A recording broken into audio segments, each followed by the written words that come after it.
रीमा, आपसे अब समझना चाहेंगे, क्या समझती हैं 63A का फैसला पार्लियामेंटेरियंस के लिए किस तरह से उनको रिस्ट्रिक्ट कर रहा था? देखिए रीना, ये एक अनपॉपुलर ओपिनियन है, लेकिन मेरी समझ और जो मेरी इस पे राय है वो ये है कि गलत फैसला चाहे वक्त सही हो या ना हो, उसको ख़त्म कर देना चाहिए। उसको आपकी जो प्रेसिडेंट है उसके तौर पे इस्तेमाल होने की गुंजाइश ही नहीं रहनी चाहिए। ये परफेक्ट वक्त नहीं है, प्रोसीजरली बहुत से इश्यूज हैं।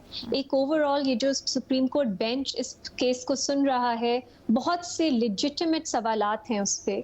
जो कॉन्टेक्स्ट है कि ये क्यों किया जा रहा है, उस पे भी बहुत सीरियस कंसर्न्स हैं। बट दैट सेड, ये फैसला होना ही नहीं चाहिए था। शुरुआत ही इसकी गलत थी, क्योंकि बहुत सी जजमेंट्स होती हैं सही गलत, उसमें डिफरेंस ऑफ ओपिनियन हो सकता है। मेरी नज़र में ये एक ऐसा फैसला है जिसमें मैंने फिर से कल पढ़ने की इसको कोशिश की कि शायद I missed out on something उस वक्त जब भी आ रहा था, लेकिन मजीद प्रॉब्लम्स नजर आए। मैं आपको 3-4 प्रॉब्लम्स गिनवा देती हूँ। पहला तो ये कि आइन की इंटरप्रिटेशन होलिस्टिकली करनी चाहिए, कि आप पूरे आइन को इकट्ठा देखें। उसमें फंडामेंटल राइट्स को एक प्रेफरेंस देनी चाहिए कि आप बाकी प्रोविजंस को फंडामेंटल राइट्स के हिसाब से देखें। लेकिन आप बिल्कुल ही जो लिखा हुआ है उसको नया मीनिंग या नए वर्ड्स उसमें ऐड नहीं कर सकते। ये एक बहुत बुरा तरीका है आइन की इंटरप्रिटेशन का। मैं कहूँगी ये जुडिशल जो एक पावर है उससे ट्रेस पास करता है, और इसीलिए हम देखते हैं फिर ये कंसर्न्स भी आते हैं उन फैसलों में भी जहां ये नहीं होता कि जजेस जो है वो तो आइन रीराइट कर रहे हैं। यहाँ पे हमारे आइन का स्ट्रक्चर क्लियर था कि आप वोट देते हैं। 3-4 ऐसी सिचुएशंस हैं, अगर वो वोट पार्टी लाइन के खिलाफ हो तो पार्टी का ये हक है कि वो आपको डी सीट कर सके। हमारी बहुत सी और आइन की प्रोविजंस हैं जो इससे ही इंस्ट्रक्शन लेती थी। फॉर एग्जाम्पल कि हमारे यहाँ आप प्राइम मिनिस्टर को वोट ऑफ नो कॉन्फिडेंस से निकाल सकते हैं। अब इस इंटरप्रिटेशन के बाद आपने उसको बिल्कुल रिस्ट्रिक्ट करके रख दिया, क्योंकि अनलेस एक कोalition गवर्नमेंट है आप नहीं निकाल सकते, या अनलेस पार्लियामेंट्री पार्टी जो है वो एज अ होल डिसाइड करती है अपनी पार्टी के खिलाफ। ये एक बहुत बड़ा फ्लॉ है इस जजमेंट में कि एक प्रोविजन को आपने ऐसे इंटरप्रेट किया कि आपने एक और प्रोविजन को बिल्कुल ही मुख्तलिफ ही उसका मीनिंग बना दिया, उसको लिमिट कर दिया। दूसरा, जहां हम आज़ादी की बात करते हैं इंडिविजुअल आपके पार्लियामेंटेरियंस की, इस फैसले में बहुत ज्यादा एम्फेसिस है पार्टी के मैनिफेस्टो पे, कि लोग पार्टी के मैनिफेस्टो पे वोट करते हैं, पॉलिटिकल पार्टी को वोट करते हैं, इसलिए उनका हक बनता है वो फैसला करें कि उनके जो इलेक्टेड मेंबर्स हैं उन्होंने किस तरफ वोट करना है। लेकिन वो ये भी कहता है फैसला कि पार्लियामेंट्री पार्टी फैसला करेगी कि डायरेक्शन क्या होगी वोट की। अब पार्लियामेंट्री पार्टी तो जिन लोगों को, जो आपके रिप्रेजेंटेटिव्स हैं पार्लियामेंट में या असेंबलीज में, वो ही बनाते हैं ना। तो अगर पार्लियामेंट्री पार्टी और जो आपकी पॉलिटिकल लीडर है, पार्टी लीडर है, उनके बीच में कोई इशू है, तो ये फैसला पार्लियामेंट्री पार्टी को, और हमारा आइन भी पार्लियामेंट्री पार्टी को प्रेफरेंस देता है। तो ये आप कैसे इस इनकंसिस्टेंसी को दूर करेंगे, क्योंकि आपकी रीजनिंग ये है कि लोग पार्टी को वोट देते हैं, लेकिन जो फैसला कर रहा है वो आप कह रहे हैं वो पार्लियामेंट्री पार्टी कर रही है।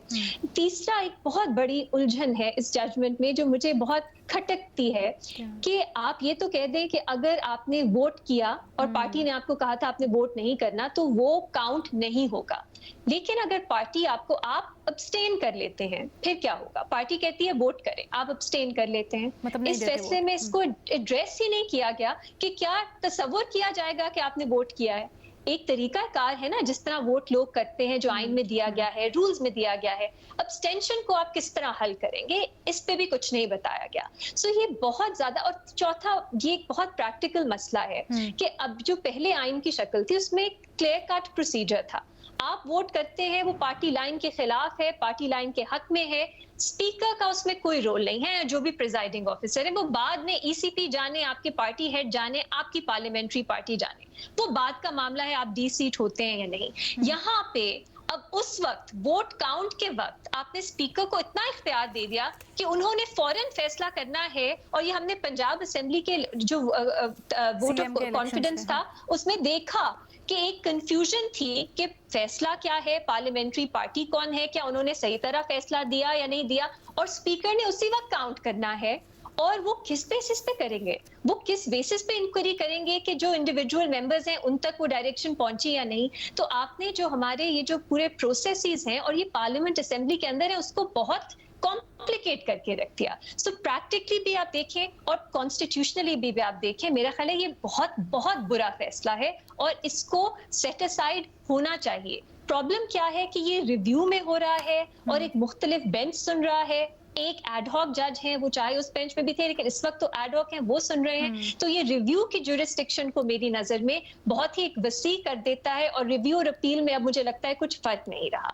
एक आखिरी बात अलीना मैं करना चाहूंगी, अगेन उम्मीद की बात करते हुए कुछ हो तो, क्योंकि बहुत डिसइल्यूजनमेंट मैं तो कहूंगी का समा है ये, लेकिन दो मुख्तलिफ पॉइंट्स ऑफ व्यू पाए जाते हैं हमारे जजेस के बीच में। एक जस्टिस मुनीब अख्तर का बहुत सी जजमेंट्स में आपको पॉइंट ऑफ व्यू मिलेगा जो पूरा हमारा इलेक्शन का प्रोसेस होता है, पॉलिटिकल पार्टीज, नुमाइंदे लोगों के, बहुत सिनिकल व्यू है उसके बारे में। इसलिए इस जजमेंट में भी वो लिखते हैं कि आप कहते हैं लोग जमीर की आवाज पे वोट देते हैं, आप हमारी हिस्ट्री, हमारी तारीख सियासी उठा के देखें, कोई जमीर के लिए वोट नहीं करता।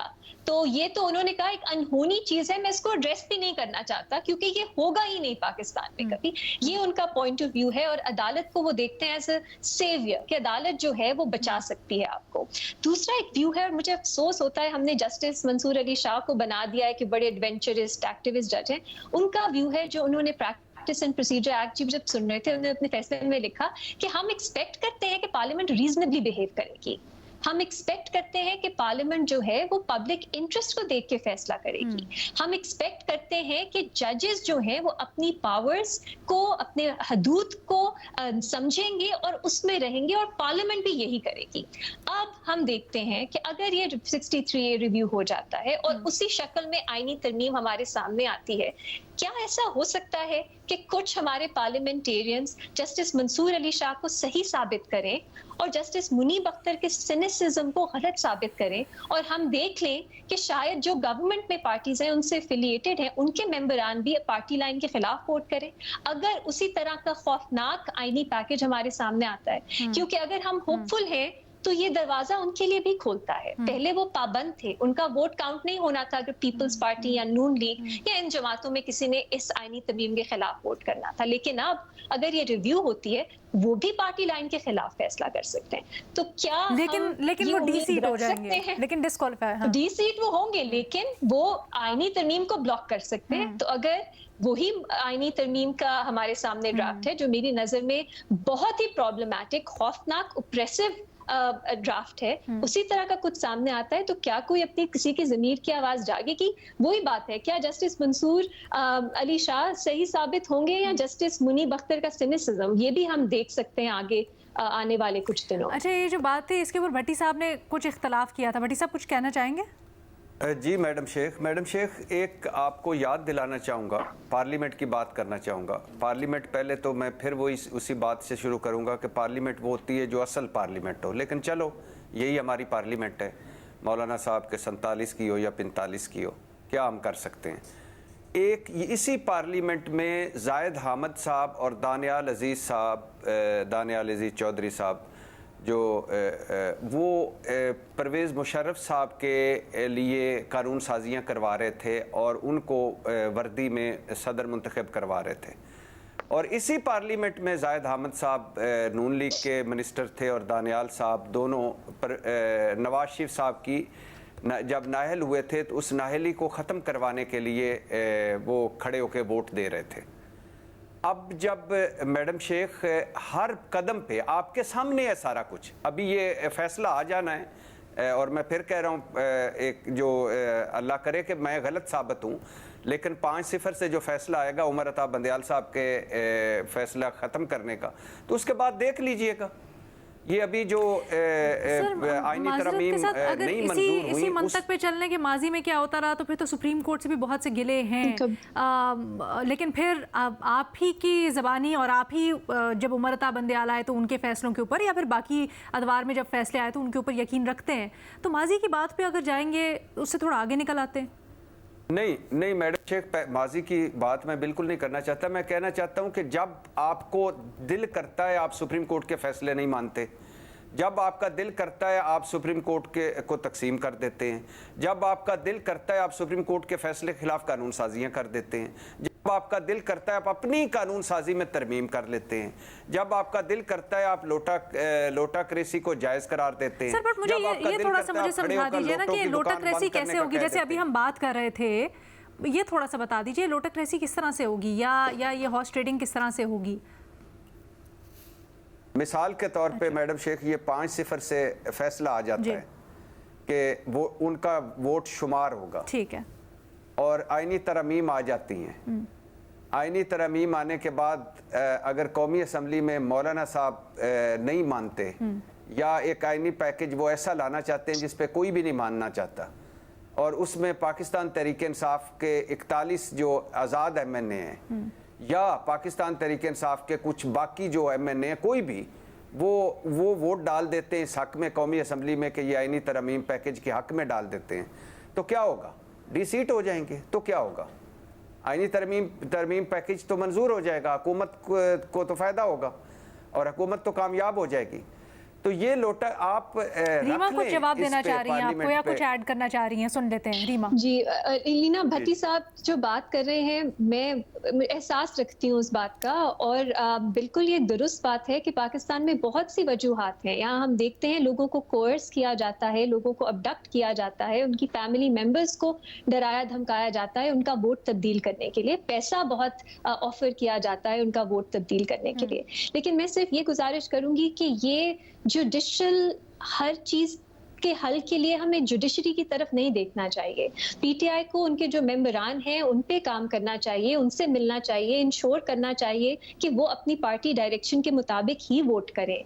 और कभी कभी ऐसा होता है कि जजेस ये देख सकते हैं कि जो उनका फैसला है उसके बाद कॉन्सिक्वेंसेस ऐसे हो सकते हैं, जैसे इस सिचुएशन में लोगों को शायद मजबूर किया जाए इंसेंटिव्स के जरिए या डरा धमका के कि वो पार्टी लाइन के खिलाफ वोट करें। लेकिन जजेस भी पाबंद है ना आइन के, तो अगर आइन उन्हें ये इख्तियार नहीं देता कि वो कहें कि वोट काउंट ही नहीं होंगे, तो वो दिल पे पत्थर रख के ये कह सकते हैं कि हमें नजर आ रहा है कि ये गलत होगा, आउटकम इसका ऐसा हो सकता है, लेकिन हमारे हाथ बंधे हुए हैं क्योंकि हमने आइन हमारी लिमिटेशंस जो है वो तय करता है, और ये हमारे इख्तियार में नहीं है कि हम अपनी पसंद का कोई भी फैसला दे दे इस सिचुएशन में एक आउटकम को बदलने के लिए। सो ये भी हमें जब देखते हैं ना, हम जुडिशरी इतनी पॉलिटिसाइज, ये सब बातें होती हैं, और अब हम असॉल्ट भी जो देख रहे हैं सुप्रीम कोर्ट को, इसी को एक्सक्यूज बना के किया जा रहा है। कुछ हमें ये देखना चाहिए कि ऐसा इट्स ओके, जजेस को कभी हमेशा नहीं कहना चाहिए कि ये मसला है हमारे पास हल है। कभी कभी ऐसा हो सकता है कि वो बाउंड हो कॉन्स्टिट्यूशन के, कि वो हल ना दे सके और उसका हल पॉलिटिकल डिस्कोर्स के लेवल पे या पॉलिटिकल सतह पे तय किया जाए। और इवेंचुअली अगर आपके पास कोई सबूत है कि किसी से जबरदस्ती वोट उनका तब्दील किया गया है, तो फिर अदालत के दरवाजे जो हैं वो खुले हैं उन सिचुएशंस के लिए। कोई भी कुछ ऐड करना चाहे लेकिन प्लीज मुख्तसर। जी मैडम शेख, मैं एग्री करता हूँ सारी चीज़ों से रीमा उमर साहबा की, ऐसे ही होना चाहिए।